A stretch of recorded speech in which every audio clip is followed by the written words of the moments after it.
hello यो चाहिँ custard fruit custard हो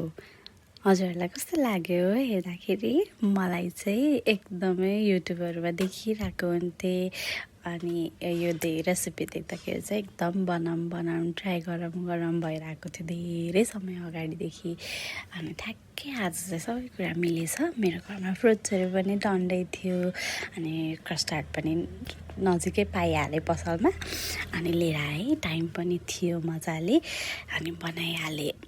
मलाई चाहिँ यो एकदमै ट्राई गर्न मन थियो अनि मलाई चाहिँ कुकिङमा एकदमै धेरै सोख छ तर म खासै त्यस्तो मिठो चाहिँ बनाउँदिनँ तर मलाई एकदम ट्राई गर्न मन लाग्छ नयाँ नयाँ कुराहरू नयाँ डिसहरू देख्यो भने चाहिँ बाहिर मार्केटमा गएर किनेर खाने भन्दा पनि मलाई चाहिँ घरमै बनाएर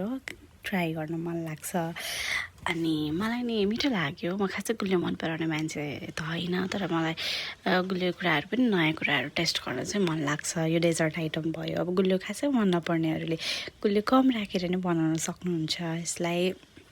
यो बनाउन धेरै पनि टाइम लागेन जस यो खानको लागि रेडी हुनलाई चाहिँ लगभग आधी घन्टा लाग्यो भनौँ न त यो बनाउनलाई चाहिँ केही पनि गाह्रो छैन एकदमै सजिलो छ एकदमै छिटो बन्छ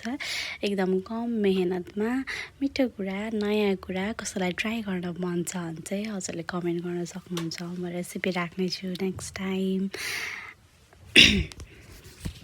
अनि मलाई चाहिँ मिठो लाग्यो जे मैले गुलियो कम राखेर बनाएँ यो चाहिँ दुधको परिकार भयो डेजर्ट भयो है यसलाई धेरै कुरा केही पनि चाहिँदैन आफूसँग घरमा के फलफुलहरू छ त्यो फलफुलहरूलाई चप गर्ने अनि त्यसपछि दुध एउटा चाहियो अनि कस्टर्ड पाउडर चाहियो यति तिनवटा इन्ग्रिडियन्टमा बन्छ यो अनि चिनी भइहाल्यो गुलियो अब कसैले मह राखेर पनि गर्न सक्नुहुन्छ यो चिसो आइटम हो एकदमै मिठो अनि टेस्टी लाइट अनि रिफ्रेसिङ खालको थियो मलाई चाहिँ मिठो लाग्यो हजुरहरूलाई नि ट्राई गर्न मन छ